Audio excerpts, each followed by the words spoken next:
Hey Team EQRRC, this is Coach West with our Sunday email, and just want to talk to you guys one last time a little bit more about the program. So attached to this email you guys have not only what tomorrow's workout is for Monday, but also our entire program as we go forth throughout the rest of this 12-week program. You'll notice the structure that we talked about last week is still in place as far as what you're doing Sunday through Saturday. You'll just now get a look ahead at what we're doing each of those days. The one thing that I want you to take note of on that spreadsheet is that certain days are shaded in yellow, and that's labeled your critical workout of the week. So I want you to think of that as kind of a practice race each week. So I want you to prepare appropriately and have a day off the day before, or a light day the day before. Make sure you get plenty of sleep the day before, the right types of foods, the right types of fluids, and that way you feel really prepared for those critical workouts.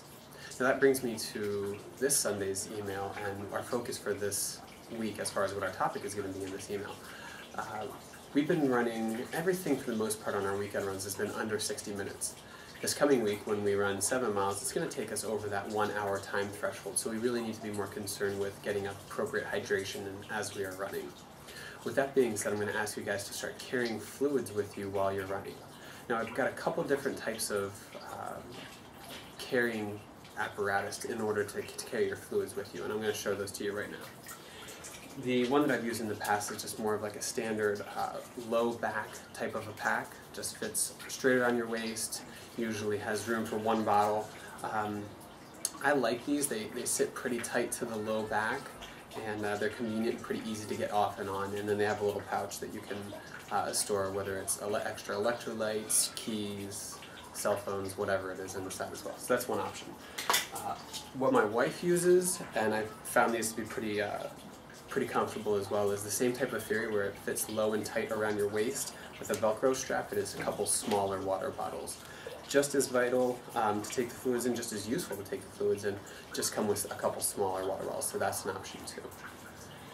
And then the third common method is just a handheld water bottle carrier, and this is something that you can put any type of water bottle inside. I just have a refillable one here, and these types of water bottle carriers you're just going to tighten up around your hand. You won't have to reach back behind your back. You can just kind of grab them as you need fluids along the run. So those would be three different types of equipment that you could use. Another standard one that a lot of our running club members will use is like a camelback type of a book bag. Obviously the pack is pretty small, but you can carry upwards of 1 liter of fluids, and that would be another means.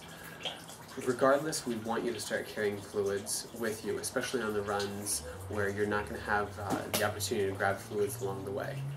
The standard means as far as knowing when to take in fluids is do not wait until you are thirsty. If you're getting to the point where you're already thirsty, you're already dehydrated.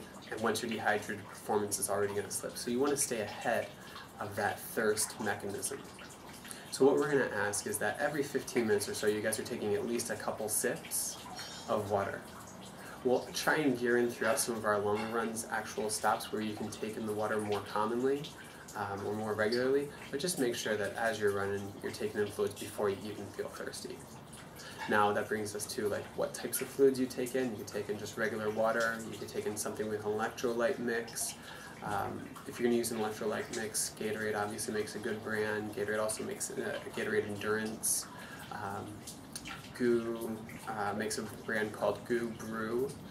So there are a couple different options. And if you guys have questions on what types of electrolyte replacements that either I use, Michelle uses, just ask us or ask around in the club. You can find plenty of other examples if you go online. If it's not an electrolyte mix and you want to use something other than just water, I know Michelle very commonly will use coconut water. That's a natural means of getting those electrolytes back in.